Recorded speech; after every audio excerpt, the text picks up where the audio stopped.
que Dieu vous bénisse partout où vous êtes. Nous sommes dans Hébreux chapitre 10, verset 19.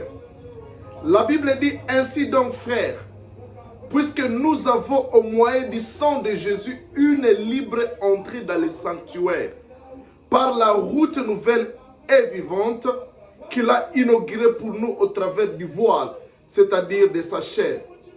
Bien-aimés dans le Seigneur, la Bible dit, au moyen du sang de Jésus, nous avons une libre entrée dans le sanctuaire. Bien-aimés, comme vous le savez, dans les temples anciens, ce temple était subdivisé à 3 parties. Il y avait les lieux, les parvis, il y avait les lieux saints et il y avait les lieux très saints. Et les lieux très saints étaient visités seulement une fois par an. Personne n'avait le droit d'y entrer excepté le souverain sacrificateur.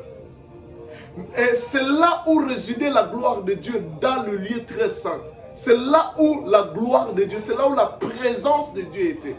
Et la Bible dit que dans la présence de Dieu, il y a d'abondantes joies. C'est-à-dire, c'est là où résidait la joie, c'est là où résidait la vie, c'est là où résidait l'amour, c'est là où résidait Dieu. Mais personne ne pouvait y entrer, seulement les sacrificateurs, une fois par an. Et ils ne pouvaient pas demeurer là pendant 24 heures. C'était seulement un jour après les cérémonies, ils rentrent et l'autre année. Mais la Bible dit ceci, au travers du sang, au travers du sang de Jésus, ce chemin nous a été ouvert.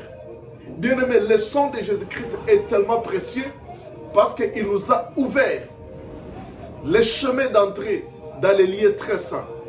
Bien-aimé dans le Seigneur, au travers le sang de Jésus-Christ, nous avons l'accès. Nous avons l'accès à voir le Père, à entrer dans les lieux très saints. Vous savez, bien-aimé dans le Seigneur, si vous lisez dans Genèse chapitre 3, Genèse chapitre 3, le dernier verset, le verset 24, la Bible dit ce qui suit. C'est ainsi qu'il chassa Adam et il le mit à l'orient du jardin d'Éden.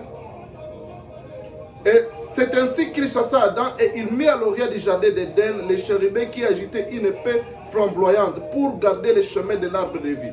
Bien-aimé, quand l'homme avait péché, Dieu l'a chassé du jardin d'Éden et il a pris les chérubins et il les a mis à l'orient avec l'épée flamboyante pour garder le chemin de l'arbre de vie. C'est-à-dire l'homme ne pouvait pas rentrer dans le jardin d'Éden pour manger l'arbre de vie. Dieu avait mis là-bas les anges et ils gardaient les chemins pour empêcher aux gens d'y arriver. Mais bien aimé, la Bible dit que ces anges avaient l'épée flamboyante et cette épée était en train d'être agitée. Cette épée était à la recherche du sang. C'est-à-dire pour que l'homme puisse rentrer dans le jardin d'Éden, il a fallu qu'il y ait un sacrifice qui sera coupé, qui sera déchiré par cette épée et cela permettra à l'homme de rentrer dans le jardin d'Éden. Voilà pourquoi, bien aimé dans le Seigneur, nous devons apprécier le sang de Jésus-Christ plus que toute autre chose, parce que c'est par le sang de Jésus-Christ qu'un chemin nous a été ouvert. Jésus-Christ a accepté d'être sacrifié, d'être coupé par l'épée, d'être déchiré, d'être tué, d'être sacrifié, de mourir pour nous ouvrir le chemin de l'arbre de vie, le chemin de la présence de Dieu, le chemin de la gloire de Dieu. Et comme le sang de Jésus-Christ a déjà été versé, le chemin nous est ouvert. Nous pouvons à tout moment et à tout temps, quand nous voulons, rentrer dans la présence de Dieu. Que Dieu vous bénisse partout où vous êtes.